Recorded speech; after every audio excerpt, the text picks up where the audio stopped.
ناظرین، آپ پروگرام دیکھ رہے ہیں مذاہب اور عقل انسانی، اور ہم گفتگو کر رہے ہیں حضرت امام مہدی رضی اللہ تعالیٰ عنہ کے ظہور کے حوالے سے۔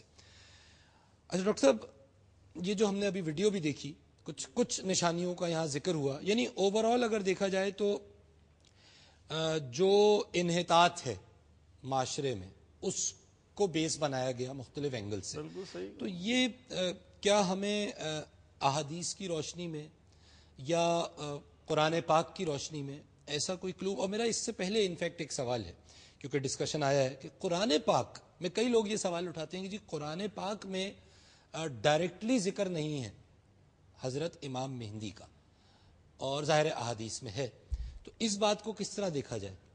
بسم اللہ الرحمن الرحیم۔ اصل میں قرآن پاک اللہ تعالیٰ کی زندہ و جاوید قیامت تک کے آنے والی انسانیت کے لیے رشد و ہدایت کا وہ دستور کامل ہے۔ نبی آخر الزمان محمد مصطفیٰ صلی اللہ علیہ وسلم کی جیسی نبوت آخری نبوت ہے، رسالت آخری ہے، تو آسمانی ہدایات کا یہ سلسلہ بھی آخری ہے۔ قرآن کریم پر میں اللہ تعالیٰ نے بنیادی اور اساسی باتیں عطا فرمائی ہیں، جن کی تشریح کا اختیار نبی اکرم صلی اللہ تعالیٰ علیہ وسلم کو عطا فرمایا۔ وما ينطق عن الهوى ان هو الا وحی یوحی۔ محمد مصطفیٰ صلی اللہ تعالیٰ علیہ وآلہ وسلم اپنی جانب سے کوئی بات ارشاد نہیں فرماتے، آپ جو کچھ ارشاد فرماتے ہیں وہ اللہ کی طرف سے وحی ہی ہوتی ہے۔ یہ قرآن ہی کی آیت ہے جو قرآن آپ کی نے آیت ہے، کوٹ کی۔ وما اتاکم الرسول فخذوہ وما نہاکم عنہ فانتہوا۔ جو محمد مصطفیٰ صلی اللہ تعالیٰ علیہ وآلہ وسلم آپ کو عطا فرمائے وہ آپ اخذ کریں، وہ لے لیں۔ وما نہاکم عنہ فانتہوا، جس سے روک دیں آپ رک جائیے۔ قل ان کنتم تحبون اللہ فاتبعونی یحببکم اللہ۔ اے میرے حبیب محمد مصطفیٰ صلی اللہ علیہ وسلم اور سارے عالم انسانیت کو یہ بات بیان کر دیجئے کہ تم اگر اللہ سے محبت کرنا چاہتے ہو تو میری اطاعت و میرا اتباع اور پیروی کرو، اللہ خود بخود آپ سے محبت کریں گے۔ اب آپ دیکھیں، میں یطیع رسولہ فقد اطاع اللہ، جس نے رسول اکرم صلی اللہ علیہ وسلم کی اطاعت فرمائی اس نے اللہ کی اطاعت فرمائی۔ اور اسی طریقے سے اللہ تعالیٰ نے قرآن مجید میں یہ بھی ارشاد فرمایا، یا ایھا الذین آمنوا لا تقدموا بین یدی اللہ ورسولہ۔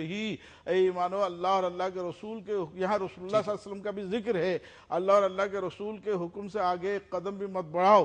پھر قرآن مجید میں اسی جگہ آگے چل کر ارشاد ہوتا ہے، یا ایھا الذین آمنوا لا ترفعوا اصواتکم فوق صوت النبی، اپنی آوازوں کو نبی کی آواز سے بلند مت کرو۔ تو ان آیات کی روشنی میں یہ بات واضح ہو رہی ہے، وَأَنزَلْنَا إِلَيْكَ الذِّكْرَ لِتُبَيِّنَ لِلنَّاسِ مَا نُزِّلَ إِلَيْهِمْ۔ ہم نے آپ کی طرف قرآن کریم کو نازل کیا تاکہ آپ اس کی روشنی میں اس کی وضاحت فرما دیجئے۔ پھر قرآن کریم میں هُوَ الَّذِي بَعَثَ فِي الْأُمِّيِّينَ رَسُولًا مِّنْهُمْ يَتْلُو عَلَيْهِمْ آيَاتِهِ وَيُزَكِّيهِمْ وَيُعَلِّمُهُمُ الْكِتَابَ وَالْحِکْمَةَ۔ اس حکمہ سے مراد نبی اکرم صلی اللہ علیہ وسلم کی سنت ہے۔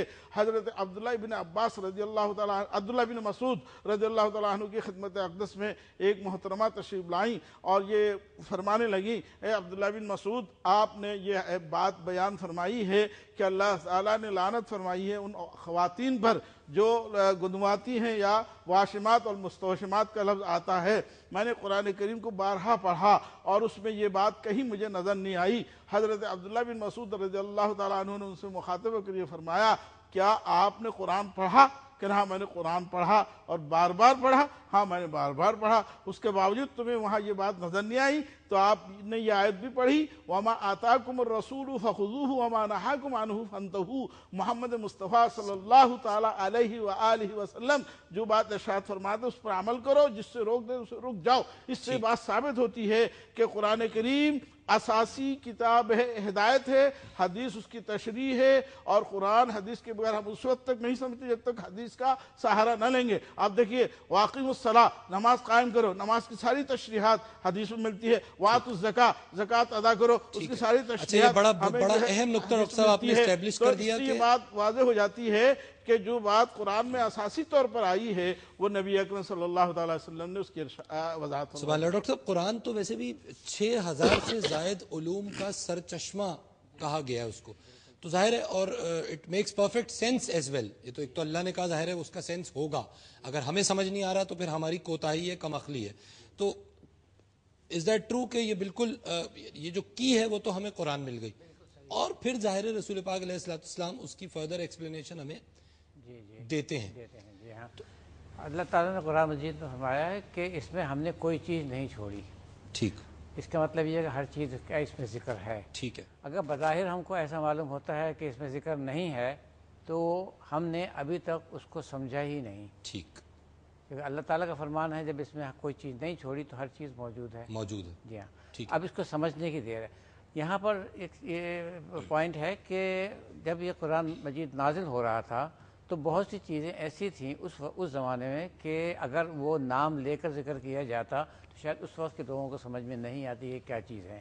تو اللہ تعالیٰ نے اشارات کے ذریعے ایسی چیزیں دی ہیں، اور اشارات جو ہیں جیسے جیسے ہمارا علم، انسان کا علم بڑھتا جائے گا وہ اشارات زیادہ واضح ہوتے چلے جائیں گے. بالکل ٹھیک ہے. یہی شاید وجہ ہے کہ بہت سے جو قیامت کے جو نشانیاں اللہ تعالیٰ نے فرمائی ہیں اس میں سے بہت سے ذکر قرآن مجید میں ڈائریکٹ الفاظ میں نہیں ہیں. ٹھیک. جیسے حضرت مہدی علیہ السلام کا ڈائریکٹ الفاظ میں، لیکن اگر پھر جس طرح ڈاکٹر صاحب نے کہا احادیث سے وہ ثابت ہو جاتا ہے، احادیث سے ثابت ہو جاتا ہے. تو یعنی اگر کیونکہ نقطہ ہم نے یہ اس لیے اٹھایا کہ اگر کسی کو، کئی لوگ سوال کرتے ہیں کہ جی فلانی چیز ڈائریکٹلی قرآن میں نہیں ہے، تو علامہ صاحب یہ جیسے میں نے فرمایا، عرض کیا کہ 15 شعبان 255 ہجری بروز جمعہ جی آپ کی جو ہے ولادت ہے امام مہدی علیہ السلام کے. اور میں پورا یہ بتا دوں کہ آپ کی والدہ جو تھیں وہ نرجس خاتون، وہ قصر روم کی تھیں، اپنا پوتی تھیں.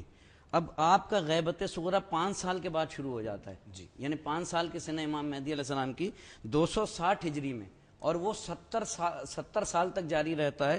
اور اس کے بعد 330 ہجری میں آپ کی غیبت کبریٰ شروع ہوتی ہے. اب جیسا کہ قرآن میں ہمارے علماء اہل تشیع کہ آپ کے غیبت کبریٰ میں جانے کے بعد واضح طور پر قرآن میں سورہ انعام کا حوالہ دیا جاتا ہے ہمارے مکتب میں، اور سورہ قدر. اب دیکھیں یہاں پہ یہ سارے مجھ سے متفق ہوں گے کہ قرآن مجید میں 1,24,000 انبیاء کے نام تو نہیں ہیں، صرف 28 کے آپ کو نام ملیں گے. تو اگر میں یہ سوال کسی مسلمان سے کروں کہ باقی انبیاء اور اس کو کیوں مانتے ہو، تو وہ تو یہی کہیں گے کہ بس بتایا ہے سرکار نے تو وہ ہیں. بالکل ٹھیک ہے. ٹھیک ہے، یعنی آپ علیہ السلام نے جو فرما دیا وہ بے حد اہم ہے. حدیث جی بالکل سے ہٹ کے قرآن کو سمجھنا گمراہی کے زمرے میں آئے گا. ڈاکٹر لا یمکن ان نفہم القرآن بدون السنہ. قرآن کے بغیر حدیث سنت کے بغیر حدیث کو سمجھنا، قرآن سنت کے بغیر حدیث کو ممکن اچھا. ہی اور نہیں ہے. ویسے بھی ورلڈلی افیئرز میں بھی عاصم صاحب اٹ میکس پرفیکٹ سینس، کیونکہ اگر کتاب موجود ہے اور تو کتابیں تو سب کے پاس موجود ہیں، ہر آدمی کتاب اٹھائے اور پی ایچ ڈی کر لے، تو ٹیچر کی تو آپ کو ڈیلی لائف میں بھی ضرورت ہے. اچھا ایک نقطہ ہے یہاں پہ، ہر مذہب میں، میں آپ دونوں حضرات سے، عاصم صاحب سے، کیپٹن شفیق صاحب سے، ہر مذہب میں مسیحا کا ہمیں ذکر کسی نہ کسی حوالے سے ملتا ہے. تو اس پہ آپ اس کو کس طرح دیکھتے ہیں اور مذاہب کے حوالے سے؟ بہت دلچسپ سوال ہے اس کا، اور اس میں ایک انٹرسٹنگ بات یہ بھی ہے کہ ہر مذہب میں ہمیں مسیحا کا کانسیپٹ تو ملتا ہے، مگر اسلام واحد مذہب ہے جس میں ہمیں حضرت مہدی کا تصور ملتا ہے. یعنی ایک فورس ہے جو کہ ایول کو ریپرزینٹ کرتی ہے، اور ایک دوسری فورس ہے جو کہ کائنڈ کو یا گڈ فورسز کو ریپرزینٹ کرتی ہے. تو مسیحا کا جو مسیحا، یہ لوگ کرسچینٹی میں جو مسیحا ہے بیسیکلی وہ حضرت عیسیٰ کو ہی کہا جاتا ہے، جو ان کی سیکنڈ کمنگ ہے اس کے بارے میں. ٹھیک ہے. اور اس سے ریلیٹڈ فیکٹس جو ان کے عقائد ہیں وہ یہ ہیں کہ یہ جب ان کی سیکنڈ کمنگ ہوگی تو یہ تمام غیر عیسائیوں کا خاتمہ کر دیں گے، اور اس کے بعد پھر انہی کی حکومت ہوگی. ٹھیک ہے. یہودیوں میں جو ہے وہ بلیف یہ ہے کہ جی یہ حضرت داؤد علیہ السلام کی نسل میں سے ہوں گے. اچھا. القائم المنتظرین کا ورڈ ان کی کتابوں میں اس کے لیے موجود ہے. ٹھیک ہے. اور یہ تمام غیر یہودی کا خاتمہ کر دیں گے، اور ان لوگوں کو بچا لیا جائے گا جو کہ یہودیوں کی خدمت کے لیے چھوڑ دیے جائیں گے بس. ٹھیک ہے.